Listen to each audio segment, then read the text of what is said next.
Hi, this is Naresh Kumar. Welcome back maths Naresh ఈ class.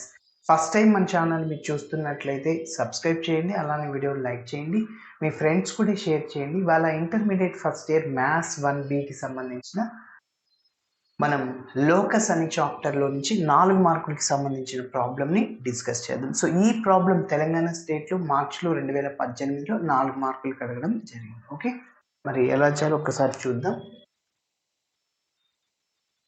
Find the locus of the third vertex of a right angle triangle, the ends of whose hypotenuse ఇచ్చేసాడు. So చూడండి, మనం ట్రిగనామెట్రీలో చూసాం hypotenuse, adjacent, opposite side అని. ఇక్కడ right angle triangle అన్నాడు కాబట్టి చూడండి ఇట్లా డయాగ్రామ్ వేసాను. ఇక్కడ right angle triangle third vertex దగ్గర అన్నాడు. అంటే థర్డ్ వర్టెక్స్ అంటే మనకు తెలియని point P of x1, y1 అనుకుంటా, అదే థర్డ్ వర్టెక్స్ అన్నమాట. Okay, next the ends of whose hypotenuse. Hypotenuse అంటే ఇది, ఆపోజిట్ సైడ్ అంటే ఇది, అడ్జసెంట్ అంటే ఇది. కాబట్టి సో ఎండ్స్ ఏబి అని పేరు పెట్టుకుంటున్నా. ఏ ఇది బి అన్నమాట. సో ఒక పాయింట్ ఏమో 0, 4, బి అనేది ఏ అంటే 4,0. ఓకే, సో ఇప్పుడు మనం రైట్ యాంగిల్ ట్రయాంగిల్ ప్రాపర్టీని ఉపయోగిస్తాం. చెప్పండి, AB square is equal to PA square plus PB square. దాన్ని ఉపయోగించి మనం లోకస్ని కనుక్కుంటాం. ఓకే, సో కాబట్టి మన ప్రాబ్లంలో find the locus of third vertex of a right angle. అంటే రైట్ యాంగిల్ ఎక్కడ ఫామ్ అవుద్ది? Third vertex. థర్డ్ వర్టెక్స్ నేను పి ఆఫ్ x1, y1 అనుకుంటున్నా. మళ్ళీ the ends of whose hypotenuse. Hypotenuse అంటే ఇవి రెండు అన్నమాట. ఎండ్స్, ఇదొక ఎండ్, ఇదొక ఎండ్. ఆ హైపోటెనస్కి 2 ఎండ్స్ అన్నమాట. ఓకే, సో ఇప్పుడు ఇంకా స్టెప్ బై స్టెప్ ప్రొసీజర్ చేద్దాం. ఫస్ట్ చూడండి, గివెన్ పాయింట్స్ రాస్తున్నాను. గివెన్ పాయింట్స్ ఆర్, ఒక దాన్ని ఏమో ఏ అనుకుంటున్నాం, 4,0 and B is equal to 0,4.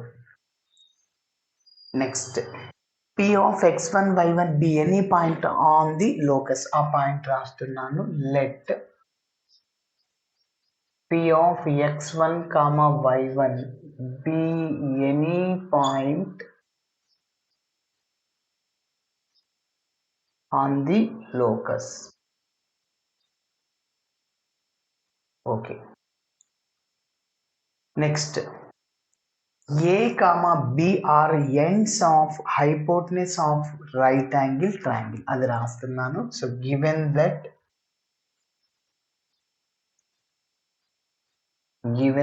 capital A and B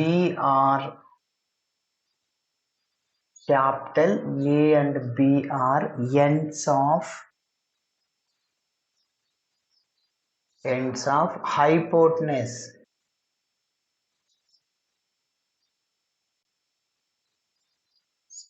Okay, hypotenuse of right angle triangle.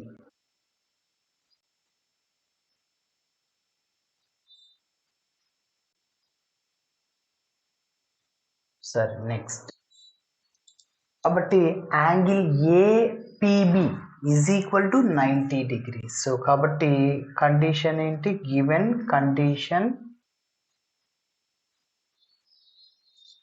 Angle APB అంటే పి దగ్గర 90 degrees ఫామ్ అవుద్దని. ఓకే, నెక్స్ట్ మరి రైట్ యాంగిల్ ట్రయాంగిల్ని ఉపయోగించి రాస్తాం. So by using right angle triangle,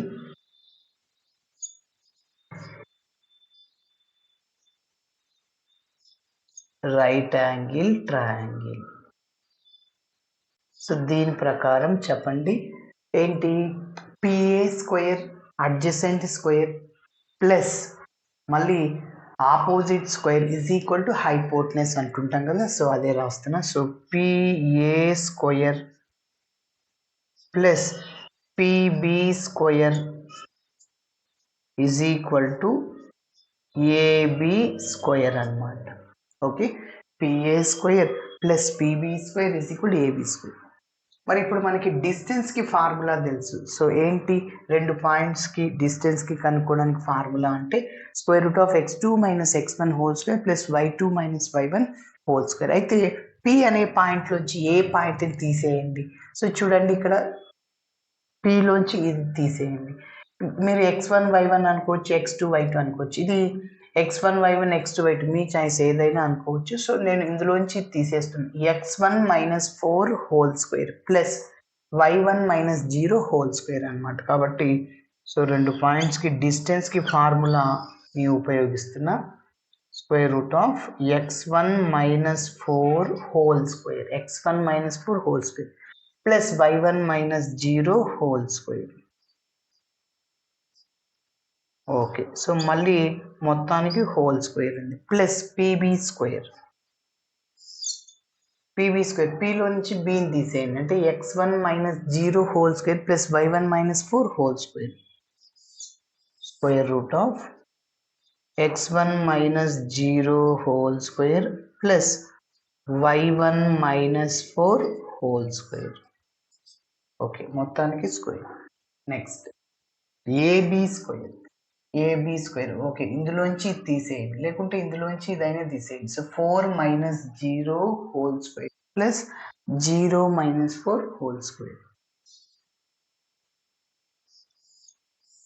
square root of 4 minus 0 whole square plus 0 minus 4 whole square.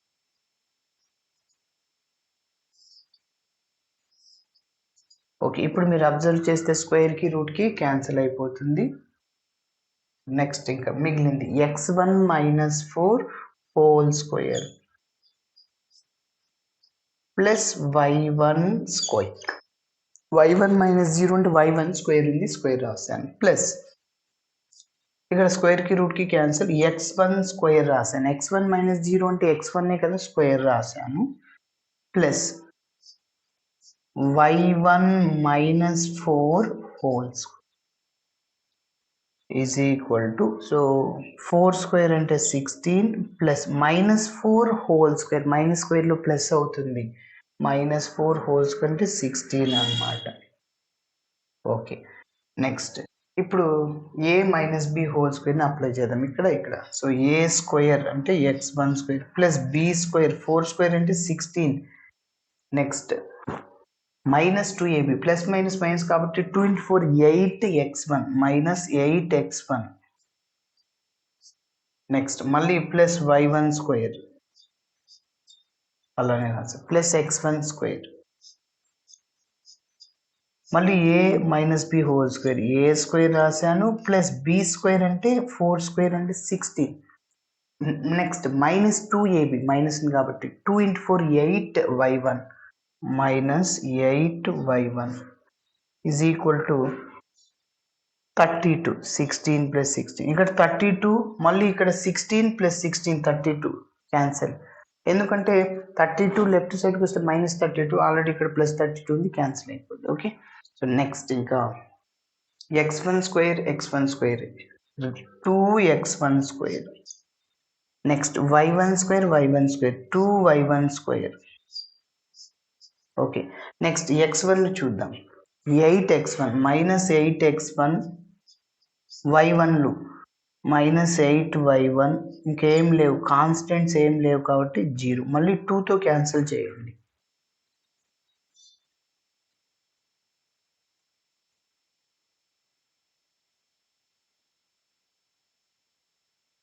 Okay, 2తో cancel చేస్తే x1 square plus y1 square, అదేవిధంగా minus 4x1 4 times minus 4y1 is equal to 0.